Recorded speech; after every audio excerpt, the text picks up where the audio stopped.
La metodología que venimos llevando adelante, si usted está de acuerdo para prestar su declaración, es que nosotros la escuchamos atentamente en todo su testimonio y después las partes puedan efectuarle preguntas. Me parece bien. Bien, la escuchamos entonces atentamente su testimonio. Bueno, gracias. Sí, yo quería empezar mi testimonio diciendo que este es un juicio por el que esperamos muchos años y por el que peleamos también muchos años. Al inicio del mismo presentamos un proyecto en la legislatura con mi compañera Miriam Bregman, donde decíamos claramente que queríamos reivindicar la lucha de los familiares y de los sobrevivientes para que este juicio fuera posible. En ese momento nos devolvieron el proyecto y cambiaron lo que decía, nos pusieron un beneplácito por el inicio del mismo. Dijimos no, no, porque nosotros lo que queremos reivindicar acá, que cada paso en la lucha contra la impunidad, cada cosa que logramos ha sido producto de una enorme, enorme lucha colectiva. De cada uno de los sobrevivientes, de los familiares, que retomó esa solidaridad de la generación de los 70 que se daba en la propia militancia, después en la dictadura, en las peores condiciones, y que del 83 a esta parte se expresó poniendo el cuerpo haciendo escritos enormes, haciendo investigaciones independientes, tratando de conectarnos unos con otros y peleando en las calles, que es el lugar donde hemos luchado tanto contra la impunidad, donde tenemos que seguir luchando, como este 24 de marzo. Particularmente mi historia yo no lo hubiera conocido si no fuera producto de esta pelea colectiva. Es del público conocimiento la campaña que hicieron conmigo, sectores de la prensa en el asesinato de mis padres, diciendo que Alejandra estaba sola. Y yo quiero decir que voy a dar este testimonio y puedo hacerlo porque nunca estuve sola, porque todo lo que pude reconstruir fue gracias a mi familia, a los compañeros de militancia, de mis padres, a mis compañeros de militancia, porque la lucha de mis padres me llevó desde muy joven a militar, a querer cambiar este mundo, y sin nada de eso hubiera sido posible reconstruir este enorme rompecabezas que voy a tratar de explicar. Y particularmente quiero hacer un homenaje a dos personas, a Adriana Calvo. Estoy aquí también por ella. Anila Eloy también. Dos enormes luchadoras que son las que hicieron posible también este juicio, que pelearon también poniendo el cuerpo sin parar contra todos los obstáculos, y que hoy esta doble sensación que tengo, ¿no? de ver a muchos genocidas que se conectan, que están en las casas con pijamas y ellas no están, pero quiero reivindicarlas como lo que eran y decir claramente que sin ellas esto no hubiera sido posible. Y como decía Nilda, quiero retomar sus palabras, esto es un juicio, estos son los juicios que tenemos, no los que queremos, porque aquí se juzga, hay 18 imputados, 17 pertenecen al ejército y a la policía y un solo civil, como nos pasa en todos los juicios. Los responsables del genocidio, los ideólogos, los que llevaron adelante, junto con los militares, este plan genocida, no están siendo juzgados. Entonces, creo que es muy importante retomar esas palabras de lo que ella decía, porque en cada juicio hay que dejar esto en claro, que la lucha contra la impunidad continúa también en la lucha contra los civiles.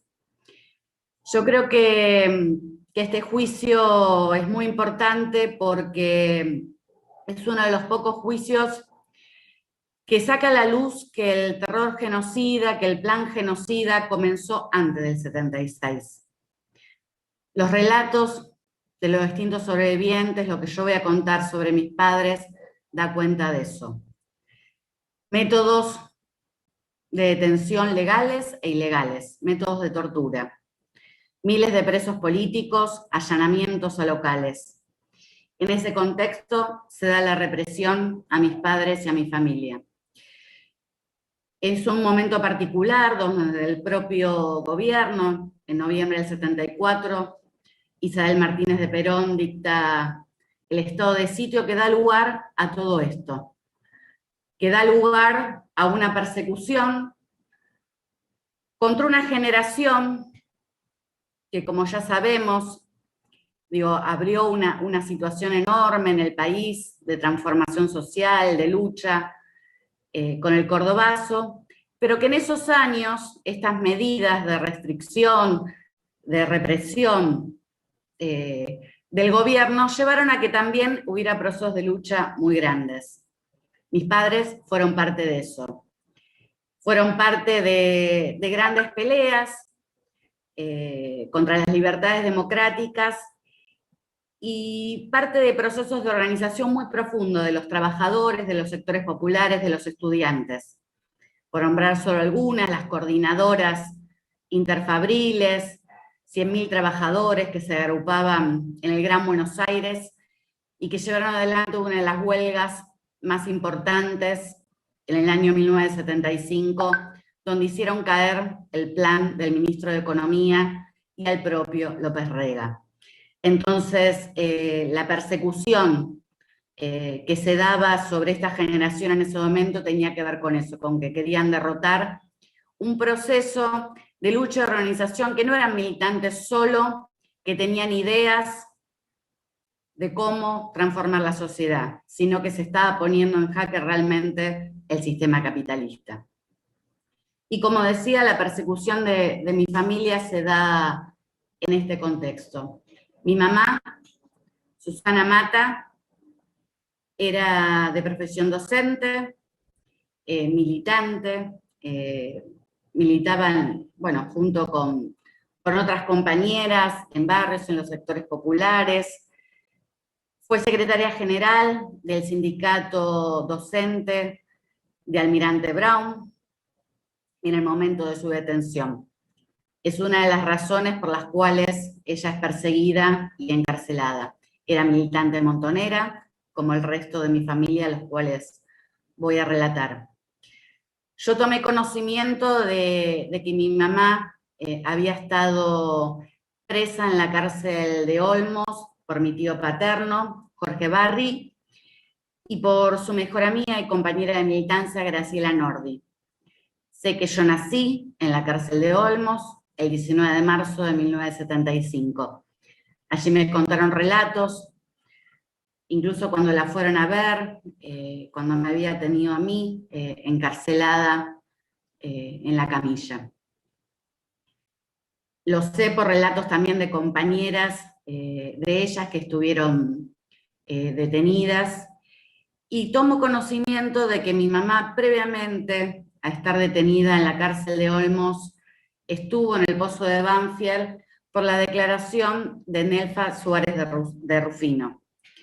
Una declaración que me alcanza Adriana Calvo, donde cuenta haber estado con mi mamá embarazada, ya con bastantes meses, y donde claramente no hay forma de confundirse, porque ella le dice que de ser nena le va a poner Alejandrina. Sé también, por testimonios que se han dado en este juicio, Laura Franchi describe la detención que sufrió con mi mamá en la cárcel de Olmos y su paso previo por el pozo de Banfield, donde cuenta que mi mamá llegó muy mal a la cárcel de Olmos, que mi mamá estaba muy debilitada, que, bueno, ella, justamente por esa razón, con esta solidaridad enorme que había entre las detenidas, me da de amamantar, porque por momentos mi mamá no podía hacerlo. La fecha precisa de su paso por el pozo de Banfield, por la brigada, no sé decirlo justamente por las condiciones de clandestinidad en la que estaba. Sé que es detenida en noviembre en la casa de dos compañeros de ella. Mi mamá lo llama y se da cuenta por la conversación que ellos estaban secuestrados, que estaban siendo rehenes de los militares, y todo el mundo le dice: no vaya, Susana, porque es muy peligroso. Pero dice: yo tengo que ir igual, porque yo no puedo dejarlos en banda, como diríamos ahora. Y todo el mundo siempre me cuenta eso como una anécdota de la enorme lealtad que tenía mi mamá con sus compañeros. Así es que llega a esa casa e inmediatamente es detenida. En el caso de mi papá, Juan Alejandro Barri, estudiante de Derecho, sé que su detención se da en noviembre del 74, lo sé también por la declaración de Lucía de On. Son detenidos en un bar de Lomas de Zamora, trasladados primero a una comisaría en Lomas de Zamora, donde son torturados, y luego también a la brigada de Banfield, donde también pasa un tiempo en forma clandestina, antes de ser legalizado en la unidad 9 de La Plata.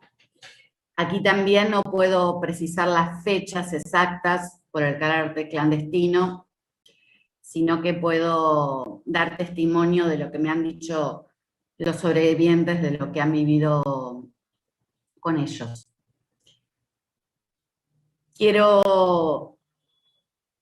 Bueno, ustedes saben las detenciones de mis padres.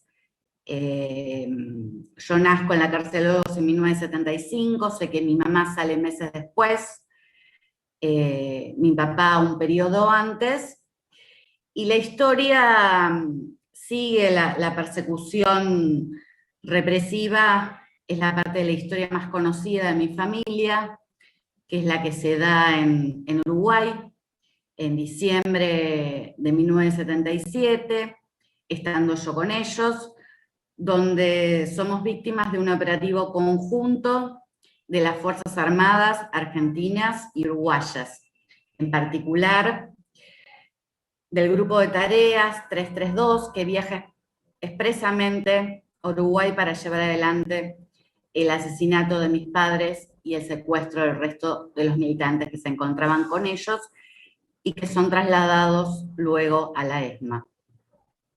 Como parte de ese operativo en el que asesinan a mis padres y me secuestran a mí, se monta una campaña enorme de prensa. Yo soy tapa de las principales revistas de ese momento pertenecientes a la Editorial Atlántida, la revista Gente, Para Ti y Somos, donde me muestran a mí, dicen frases como Alejandra está sola, los hijos del terror, haciendo una campaña mostrando que yo había sido abandonada por mis padres y ocultando la realidad de los hechos, que habían sido asesinadas por los militares. Todo esto se da en un momento en que yo sigo secuestrada en manos de los militares. Una campaña enorme, que tenía un objetivo, que era justificar no solo el asesinato de mis padres, sino de miles de militantes que en ese momento seguían resistiendo a la dictadura, crear un enemigo, justificar la matanza de ellos creando un enemigo. Hay un libro muy importante, yo quiero traerlo aquí también como prueba, porque fue parte de conocer la verdad, que es de Miguel Bonazo, Recuerdo de la Muerte, el 1 y el 2, porque a través de ellos yo me enteré muchas de las cosas que pasaron en Uruguay, gracias a Miguel, y luego en Recuerdo de la Muerte 2 es donde desarrolla justamente esta operación de los civiles, de los grandes medios de comunicación, en lo que ellos llamaban medidas de acción psicológica para aterrorizar a la población. Cuando yo hablaba de los civiles también me refería a esto, con, bueno, mi amiga Miriam Breckman. Somos querellantes en la causa hace muchos años y todavía no hemos logrado que se haya avanzado en poder imputar y juzgar a los responsables de haber hecho esa campaña tan enorme contra mis padres y conmigo. Quiero testimoniar también por mi tío, Enrique Barri, el Pingüino. Él también, militante montonero. Al momento de su detención, en octubre de 1976, 22 de octubre de 1976, traigo esta fecha porque la relacionamos con mi familia, con el allanamiento que el día posterior a esto se da en la casa de mi tío Jorge, un allanamiento terrible, con armas, donde son golpeados mi tío, mis primos, y donde da cuenta de que ya habían secuestrado a Henry, como le decían. Yo tomo conocimiento de que él estuvo detenido en el infierno por Nilda Loy, es la que me lo cuenta, y también a través del equipo de antropología forense, donde se da cuenta que todo el grupo con el cual él militaba, el grupo sindical, también es detenido en el infierno. Y aquí quiero traer también una cuestión, una prueba que me parece muy importante. Mi tío Jorge Barri ha denunciado ante la CONADER, al principio de la democracia, a Emilio Grasselli, por su rol, por estar seguro de que sabía lo que le pasaba, lo que le había pasado a mi tío, y por datos que demostraban que presenció las sesiones de tortura de la cual fue parte. Mi tío lo va a ver como parte de miles de familiares que fueron a ver a Grasselli en búsqueda de ayuda, y describe a mi tío físicamente, le dice frases como no te preocupes, que está bien, que a él lo quieren mucho. Y luego termina diciendo no lo busquen más porque fue fusilado. Creo que en el caso de mi tío es una punta del ovillo para investigar realmente lo que sucedió con él, porque Grasselli no era alguien más. Era vicario castrense, funcionario del Estado. Era quien todas las familias que recurrían a la iglesia le decían, anda a ver a Grasselli. Y recolectaba fichas, y puedo asegurar que era el nexo que la jerarquía de la Iglesia Católica tenía, el brazo ejecutor, con los familiares para obtener más información sobre ellos. Y creo que es parte muy importante de saber la verdad de lo que pasó con mi tío, de lo que pasó con tantos familiares que fueron a verlo, porque la jerarquía de la Iglesia Católica también es parte de los grandes impunes en este país. Información que cuentan sobre las sesiones de tortura, sobre el destino de los desaparecidos y sobre todo sobre la apropiación de niños. Parte de los 300 hermanos que nos falta recuperar, que hoy tienen nuestra edad, que son adultos, también hay que buscarla en información que sigue teniendo la jerarquía de la Iglesia Católica. También quiero testimoniar por mi tía, Susana Papic, la esposa de Enrique. Lo que sabemos de ella, que después de la desaparición de Henry, es allanada la casa por el ejército, y Susana tiene que huir. Sabemos que fue secuestrada porque su hijo, Agustín, es dejado 2 meses después en las escalinatas de Casa Cuna. Logramos recuperarlo, mi familia logra recuperarlo, pero lo que no pudimos saber es el destino de Susana. Susana también era militante, militaba junto con mi mamá en el sindicato docente de Almirante Brown y era muy joven al momento de su desaparición.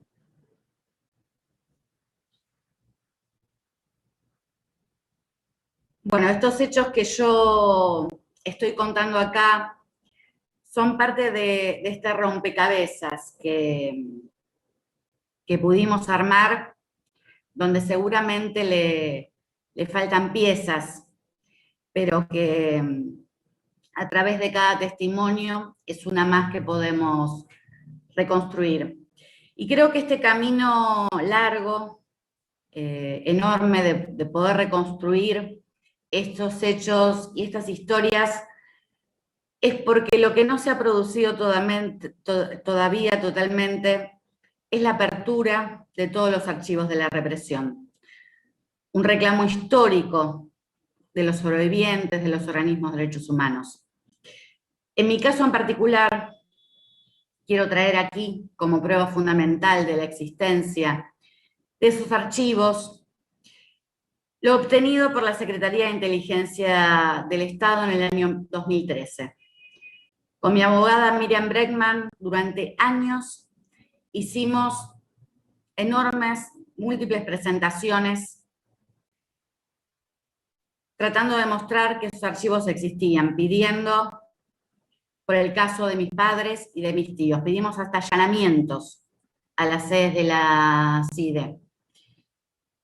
Y después de tantos años de esa pelea, logramos que en el año 2013 la CIDE remitiera documentos donde daba cuenta de que sí poseían archivos sobre la información de mis padres y de mis tíos.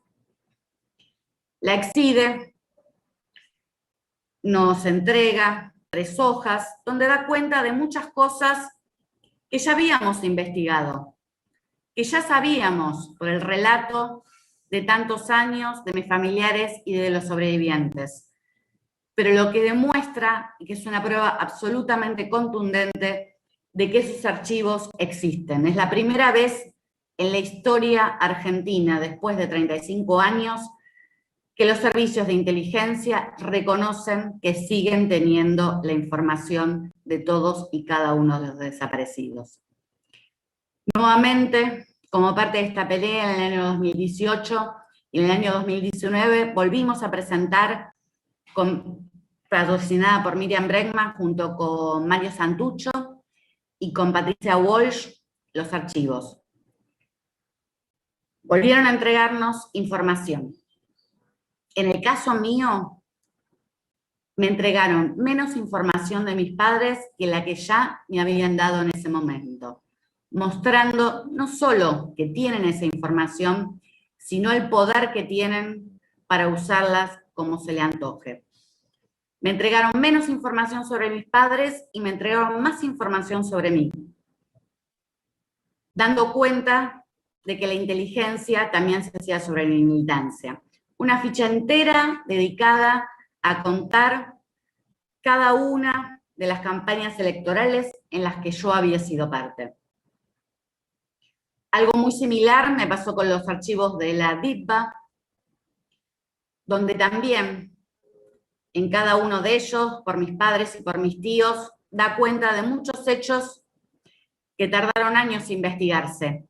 Y también allí me encontré con que había una ficha mía en el año 1998, donde me catalogaban de delincuente subversiva por haber caído presa en una marcha contra el presidente de los Estados Unidos, Bill Clinton. Y pasé a ser parte de la nómina de delincuentes subversivos junto con mis padres y con mis tíos. Quiero traerlo como prueba fundamental porque me parece que es parte de esta pelea tan grande que tenemos por conocer toda la verdad, porque pasaron muchos años. Y esta pelea que damos los familiares, los sobrevivientes, en cada relato, es tan doloroso, declarando una y otra vez, sería fundamental que todos los archivos de la dictadura pudieran abrirse y centralmente para recuperar la identidad de todos los nietos que todavía no pudimos recuperar. Yo creo que lo que declaro aquí es parte de una persecución que hubo sobre mi familia. 4 integrantes de mi familia desaparecidos.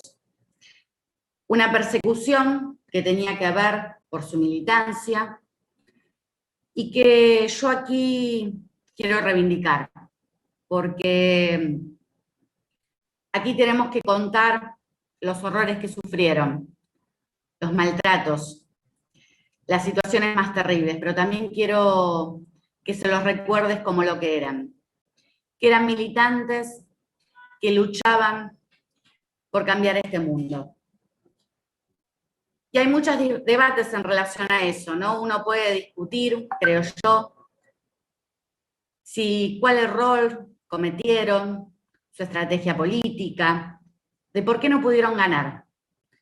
Pero esa pelea tan enorme, por un mundo mejor, que no es otra pelea que para acabar con este sistema capitalista, creo que es una pelea que está más vigente que nunca. Fue parte de ese orgullo que siento por ellos que yo me convertí en militante. Y porque creo que también esa idea, ¿no?, de no resignarse ante las enormes injusticias,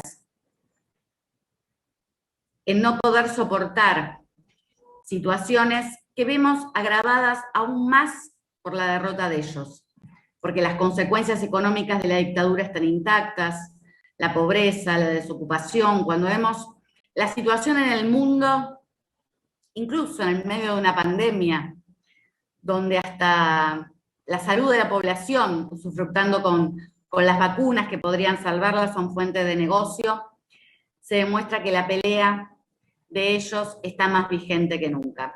Cuando veo aquí también 65% de los niños que son pobres, creo que esa pelea por acabar con este sistema económico y social es una pelea que vale la pena y es una pelea que creo que es el mejor homenaje que le puedo hacer a mis padres y a todos mis familiares. Y particularmente a mi mamá, porque sobre mi mamá hubo ensañamiento particular, por su doble rol, su rol de mujer y de militante.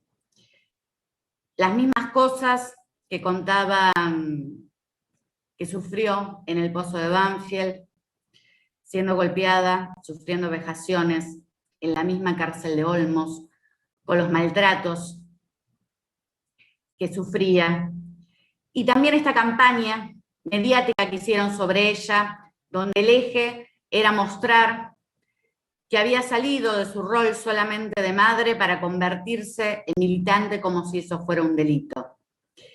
Y quiero aquí también recordarla como ella hubiera querido, no solo como víctima de este plan genocida, que sí lo fue, sino como parte de esas mujeres enormes, como mi tía Susana Papi, que se atrevieron. Enormes mujeres valientes que se atrevieron a decir que había que cambiar todo, a poner el cuerpo y a luchar hasta el final por sus ideas.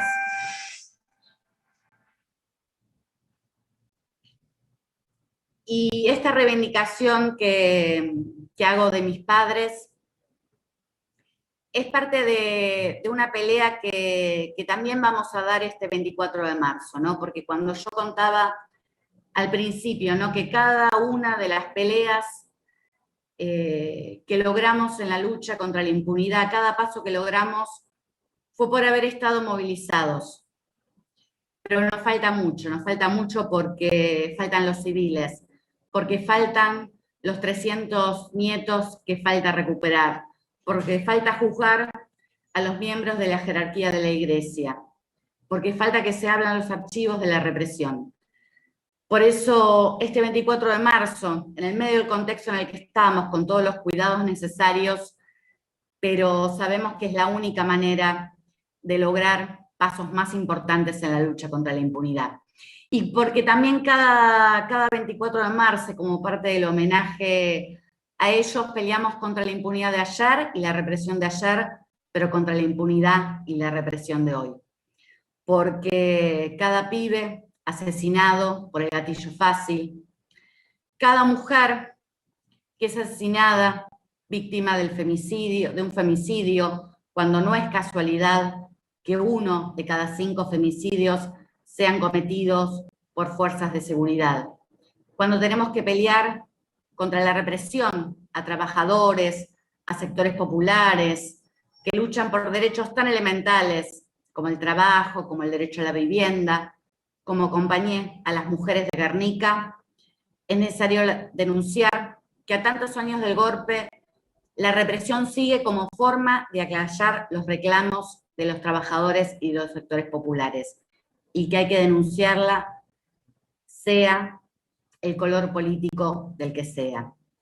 Entonces, creo que parte de mi testimonio hoy y de esta pelea que vamos a seguir en las calles va a ser lo único, que podamos lograr para conseguir justicia por ellos y por los 30.000 compañeros detenidos desaparecidos. Muchas gracias. Diputada, muchísimas gracias por su testimonio. Voy a preguntar al Ministerio Público Fiscal, a las querellas. Voy a dar primero a la querella que le ha ofrecido la palabra, si tiene preguntas para efectuar a la diputada Barry. No, señor presidente, simplemente agradecerle el testimonio a la señora Barry. Señor presidente. Doctora Santos Morón, sí. Sí, solo algunas preguntas aclaratorias. Bien, doctora, tiene la palabra. Buenas tardes, Alejandrina. Bueno, en primer lugar, agradecerte el testimonio que acabas de brindar. Solo quería hacerte un par de preguntas aclaratorias. Vos referiste respecto de tu mamá que pudiste reconstruir que el secuestro fue a mediados de noviembre del 74. Respecto de tu papá, ¿pudiste reconstruir en qué momento fue secuestrado y bajo qué circunstancias? Sé que mi papá fue secuestrado el 14 de noviembre de 1974 en un bar de Lomas de Zamora por testimonio de Lucía Deón. Ahí es trasladado primero a la comisaría de Lomas de Zamora, donde son torturados, luego a la brigada de Banfield, hasta que es legalizado en la unidad 9. Lo que yo no puedo precisar es la fecha de liberación de mi papá. Porque estas cosas también burocráticas que tenían los militares, por ejemplo, a mi papá le dan la orden de liberación, está decretada del Poder Ejecutivo Nacional en 1979, cuando ya era de público conocimiento, justamente por esta campaña que se había hecho con ellos, que habían sido asesinados en diciembre de 1977. Y con respecto a tu papá, ¿a qué se dedicaba al momento de su secuestro? Mi papá era militante montonero y era estudiante de abogacía. Respecto de tu tío, Alejandrina, vos referiste las circunstancias en las que fue secuestrado. Quería preguntarte precisamente lo mismo que respecto de tu papá, por aquel entonces, ¿a qué se dedicaba? ¿Si trabajaba, estudiaba? ¿Cuál era su situación? Sí, mi tío Henry trabajaba en una fábrica de indumentaria de zona sur. militaba en Montoneros, sé que era responsable del sindicato del vidrio, en ese momento como, bueno, parte de esas enormes peleas que había de los trabajadores. Sabemos de su fecha de detención estimativamente, el 22 de octubre de 1976, por mi tío, Jorge Barri, que como yo contaba anteriormente, el 23 de octubre tiene un allanamiento en su casa, muy violento, y donde, bueno, digo, le preguntan por muchos militantes, le preguntan por mi papá, estando mis primos ahí. Luego, sobre mi tío, que estuvo en el pozo de Banfield, tengo el testimonio de Neil Eloy, es el primero que da cuenta de esto, y después por el equipo de antropología forense, donde también hay testimonios de haberlo visto en el infierno. Lo que no sabemos hasta el día de hoy es el destino, ni de él ni de Susana, de su esposa Susana Papica. Muy bien. Y te hago una pregunta más. Vos te referiste, bueno, a cómo fuiste reconstruyendo la historia de tu mamá desde el secuestro, la detención y posteriormente el asesinato. ¿Pudiste reconstruir bajo qué condiciones, cuáles eran las condiciones de detención, tanto en Banfield como en la cárcel de Olmos mientras estuvo embarazada? Lo que sé de Banfield, por testimonios, sé que mi mamá fue golpeada, a pesar de que, bueno, tenía aproximadamente 7, 8 meses de embarazo mío. Sé que, bueno, sufrió todo tipo de maltratos, ¿no? Sé que al llegar a la cárcel de Olmos, producto de eso, estaba muy débil. Que por eso, como cuenta Laura Franchi, fue la que tuvo que, por momentos, darme de amamantar. Sé que sufrieron una violencia muy grande. El jefe del servicio médico, que era un personaje siniestro, que tenía un particular ensañamiento con las mujeres embarazadas, a las que maltrataba, no les daba la atención médica necesaria y que ejercía violencia sobre ellas también. Y una última pregunta, Alejandrina, con respecto a tu mamá. Vos mencionaste que era secretaria general del sindicato de docentes. ¿Vos sabés o tuviste conocimiento qué hicieron sus compañeros, o si hubiera algún tipo de acción o de organización a partir de su secuestro y detención? Sí, gracias por la pregunta, porque era algo que quería no dejar de decir. Sí, el momento de su detención, sus compañeras maestras empezaron a ser volanteadas. Graciela Nordi me contaba, iban a la puerta de los bancos con volantes que hacían ellas diciendo libertad a nuestra secretaria general.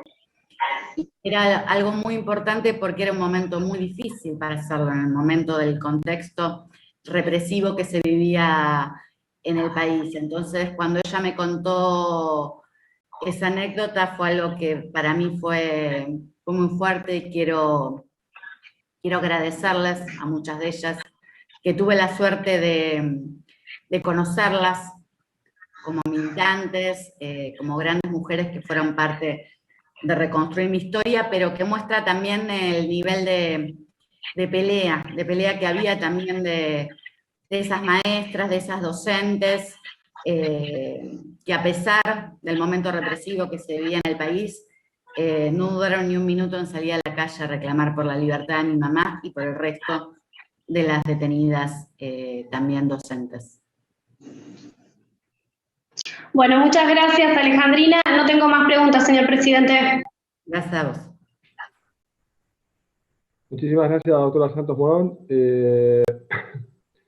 ¿Alguna otra de las querellas tiene alguna pregunta para la diputada Barry? ¿Las defensas? No, señor presidente. No, señor presidente. Doctor Benditti, doctor Grieser. No tengo preguntas, presidente, gracias. Doctor No, Canero. señor presidente, gracias. Ninguna pregunta, muchas gracias. Muchas gracias. Diputada Barry, le agradecemos mucho su presencia, le agradecemos su declaración en esta causa. Si necesita una certificación por el tiempo de su estancia aquí, vía mail o vía WhatsApp, se la podemos otorgar. Le agradecemos por su tiempo, por su deposición, y desde ya, por supuesto, le invitamos a que pueda continuar todas las instancias de debate y las declaraciones por los medios que ha dispuesto el tribunal a los efectos de poderlas llevar adelante. Le deseo Bueno, muy muchas buenas tardes. gracias. Muchas Gracias a gracias. usted.